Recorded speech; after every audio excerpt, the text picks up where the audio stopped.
Vous avez résolu bien des équations dans votre vie d'ingénieur, mais vous n'avez toujours pas réussi à craquer celle de votre épanouissement ?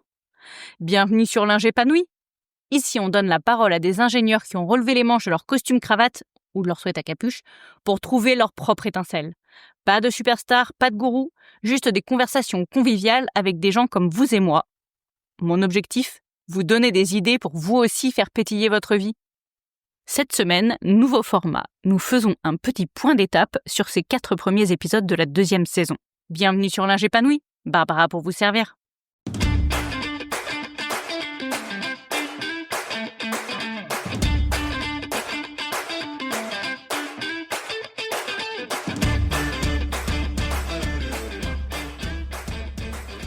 Bonjour. Dans cet épisode en solo, je vais revenir sur les 4 premiers épisodes de cette saison, qui sont aussi les 4 derniers. Mon objectif ici, c'est de vous donner envie de découvrir les épisodes que vous auriez ratés, avec une mini-synthèse, mais surtout avec les punchlines de l'épisode. Dans la 2e partie de l'épisode, je reviens plus en détail sur mon expérience d'intervieweuse, que je n'avais pas jusque-là. Et dans cette partie, je me pose quelques questions et du coup, je vous les pose à vous aussi. J'espère pouvoir récolter vos commentaires et vos avis. Commençons donc par un petit retour sur les 4 derniers épisodes publiés. Le premier épisode de cette série, c'est l'interview de Florian, qui balance tout. Son appartement parisien, son job en cyber et sa vie bien rangée pour ouvrir une épicerie en vrac en province après un burn-out qui lui a fait réaliser qu'il cherche désespérément du sens et de la vraie vie. Pendant 3 ans, il découvre que gérer un commerce, c'est intense et épuisant, surtout avec le Covid.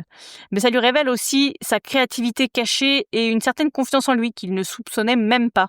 Après cette aventure, il est revenu à l'ingénierie aujourd'hui, mais avec un super pouvoir en plus.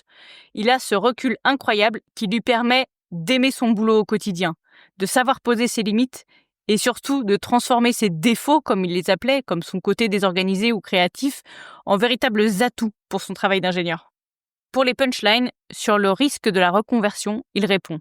Moi, quand je me suis lancé, je me suis vraiment dit que c'était pas risqué et que, au pire, je fais marche arrière. Je suis toujours parti en bon terme des entreprises dans lesquelles j'ai travaillé. Sur son rapport à l'action et à la réflexion. Plus on cogite, en fait, c'est moins on passe à l'action. Et sur sa définition de la réussite. Quand je lui ai demandé comment ça allait, sa réponse a été « écoute, 2 enfants, une maison, un boulot ». Ça m'a scotché, mais au sens, ça m'a attristé, en fait. Dans le 2e épisode, vous avez entendu Antoine, qui en avait marre de se faire chier derrière son écran, sans savoir pourquoi il se levait le matin. Il a décidé de tout chambouler pour devenir directeur d'EHPAD et accompagner les personnes âgées qu'il a toujours adorées. Ce monsieur ne fait pas les choses à moitié. Pendant 2 ans et demi, il s'est formé sans aucun jour de vacances en parallèle de son job. Il a réalisé des stages pour tester la réalité du terrain, au point même de se demander si, après sa première semaine, il voulait vraiment faire ça de sa vie. Et au passage, il accepte de perdre 1/3 de son salaire dans la reconversion. Mais aujourd'hui, il est heureux de se lever chaque matin pour faire le tour de l'établissement, dire bonjour à tout le monde et gérer tout. Que ça aille du papier toilette au licenciement, c'est assez large. Et dans un métier qui a enfin du sens pour lui. Les punchlines d'Antoine. Sur son ancien job. Je me faisais chier. Il n'y a pas d'autre mot qui me viennent à l'esprit. Sur le choc qu'il a eu de la réalité du terrain d'un EHPAD. Au départ, on se dit on va les sauver, mais en fait, on sauve personne. Des personnes à sauver, mais juste au mieux les accompagner. Il dit aussi Vas-y, fonce. T'es en train de perdre ton temps. un épisode qui remet un petit peu les pieds sur terre en nous rappelant la réalité de la vraie vie dans le monde de la santé. Dans le 3e épisode, j'interviewe Arnaud, qui a tout plaqué. Son job de chef de projet bien payé, sa vie de métro boulot dodo, et même son mariage, pour s'installer en Thaïlande et retrouver ce qu'il aime vraiment, coder, résoudre des problèmes et passer du temps avec ses enfants.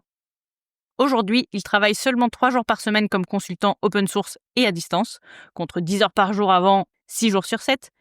Il gagne moins, certes, mais il vit libre, zen et aligné avec ses vraies valeurs, plutôt que de courir après le dernier gadget. Son secret ? C'est la souffrance qui l'a poussé à arrêter de se mentir et à choisir d'assumer qui il est vraiment, plutôt que d'être une ombre frustrée, coincée dans une vie consumériste qui ne lui correspondait plus. Arnaud a de belles punchlines aussi. Sur le déclic du changement. Normalement, la souffrance, elle nous ramène à un moment à ce qu'on doit faire. On le sait, en fait. Sur sa réaction après avoir démissionné. Dès que j'ai pris la décision, c'est comme si on m'avait retiré un poids de la poitrine. sur le choix qu'il a dû faire entre authenticité et conformité. Est-ce qu'il vaut mieux être ce que je suis pas avec quelqu'un ou être qui je suis vraiment tout seul et voilà. Dans l'épisode numéro 4, j'interviewe Marion, qui est ingénieure thermicienne depuis 15 ans, mais qui, même pendant ses études, n'était pas à l'aise dans son rôle d'ingénieure. Depuis toujours, elle a une vraie passion pour l'art. Il lui est arrivé de pleurer sur son vélo en allant bosser le matin, en se demandant si tout ce stress valait vraiment le coup. Mais grâce à un parcours d'accompagnement qui a duré 6 mois et quelques pleurs bien placées pour évacuer, elle a identifié sa voie, l'art-thérapie. Avec son mari, ils ont construit ensemble un projet de vie à la campagne où lui devient potier à temps plein pendant qu'elle assure le backup financier à 3 jours par semaine pour le moment, avant de passer art-thérapeute. Leur transformation est lente, calculée et en famille. 4 personnes à faire vivre quand même. Et Marion a pour objectif à terme d'accueillir du monde dans son atelier pour réaliser des ateliers artistiques en mode développement personnel. Les punchlines de Marion. Sur sa situation professionnelle, elle dit: En fait, j'ai jamais été à l'aise dans mon choix d'ingénieur. Sur l'importance de se connaître. Ça serait trop dommage de passer toute ta vie à côté de ta vie, tu vois. Et sur la radicalité du changement. Mais on n'est pas obligé que ce soit un virage à 180 degrés, quoi. Maintenant, je vais vous parler de mes apprentissages personnels sur cette nouvelle saison de podcast.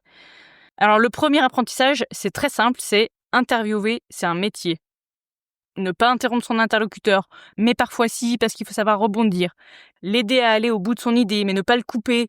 Essayer de le remettre sur la voie quand il s'égare ou l'encourager à plus de synthèse sans le brusquer, vraiment c'est un art. Bref, je suis intervieweuse débutante, j'apprends, et l'avantage c'est que les prochains épisodes n'en seront que meilleurs. Le deuxième apprentissage, bon ça je le savais déjà, mais je réalise à quel point j'adore parler avec des gens intéressants. Comprendre leurs mécanismes de pensée, voir comment ils ont pris leurs décisions, comment est-ce qu'ils avancent, qu'est-ce qui les anime ou au contraire qu'est-ce qui les freine. J'aime aussi énormément leur poser des questions qui les poussent à la réflexion. J'aime qu'ils proposent des solutions aux auditeurs. J'aime qu'ils prennent du recul sur ce qu'ils ont fait, sur ce qu'ils ont ressenti, et qu'à la fin de l'interview, ils se sentent fiers du chemin parcouru. Je me sens vraiment à ma place dans ce rôle. Et pour le moment, mes invités me le rendent bien, alors je compte bien continuer. Le troisième apprentissage, c'est que communiquer sur Internet, c'est pas facile. J'ai créé un espace de blog avec quelques bonus en plus de l'épisode, comme des photos ou des anecdotes, et la retranscription de nos échanges. Mais je sais pas comment en parler, ni où. Alors voilà, le mot est passé. Je vous invite à découvrir les bonus des épisodes sur lingeépanouie.wordpress.com/catégorie/podcast. Catégorie avec un Y et podcast avec un S. De la même manière, j'ai un compte Instagram. Pour information, c'est @champagne_, dont je parle pas en fait sur le podcast et sur lequel je partage aujourd'hui que les publications des épisodes, dans le feed et en story. J'aimerais bien partager aussi des réels marrants sur le sujet du mal-être au travail ou sur l'envie de reconversion, parce que j'ose pas vraiment le faire sur LinkedIn. Je trouverais ça un poil déplacé. Du coup, je me suis dit que j'allais les rapatrier sur Insta, mais est-ce que ça vous intéresserait ? Si ça vous botte, venez me le dire en MP sur Insta. Et donc globalement, communiquer sur Internet, c'est pas facile. Si vous aimez le travail que je fais, la bonne humeur que je distille, si vous pensez que ce podcast gagne à être connu vraiment, partagez mon contenu avec vos proches, que ce soit sur les réseaux, dans la vraie vie, sur WhatsApp. Je vous serai infiniment reconnaissante d'aider les autres ingénieurs à faire pétiller leur vie. Vous êtes à un seul clic du bonheur d'un ingénieur. Et dernière question, en conclusion, qu'est-ce que vous avez pensé de cet épisode un peu atypique ? Est-ce que je le refais pour les 4 prochains épisodes ? Qu'est-ce que vous en avez tiré ? Qu'est-ce que vous auriez aimé entendre de plus ? Je vous laisse me répondre sur LinkedIn, sur Instagram, dans les commentaires, dans un avis, que ce soit Google, Apple Podcasts, Spotify, ce que vous voulez. Et en tout cas, ce sera avec un grand plaisir que je vous retrouverai la semaine prochaine pour un nouvel épisode, vous allez voir, sportif et à 3 bouches. Merci d'avoir écouté cet épisode jusqu'au bout. Ça me fait vraiment plaisir de partager ces moments avec vous. Je suis Barbara, ingénieure depuis 15 ans et hôte de ce podcast, L'Ingépanoui. Mon rêve un peu fou, que tout le monde sur cette planète soit sincèrement épanoui. Alors je commence par là où je peux aider, les ingénieurs.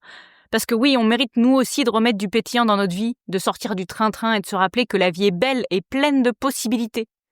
Si en m'écoutant aujourd'hui tu t'es dit « Tiens, ça me parle, moi aussi j'aimerais bien retrouver mon étincelle », eh bien bonne nouvelle, je propose aussi des accompagnements courts et efficaces dans la joie et la bonne humeur pour t'aider à trouver ta direction. celle qui te correspond vraiment, sur la base de ta personnalité, tes compétences et tes envies profondes. Du concret autant que de l'inspirant. Tu sauras ensuite où aller et comment t'orienter sans crainte de te planter. Toutes les infos en description. Allez, je vous laisse reprendre votre journée remplie d'énergie à distribuer autour de vous. À très bientôt pour un nouvel épisode de L'Ingépanoui.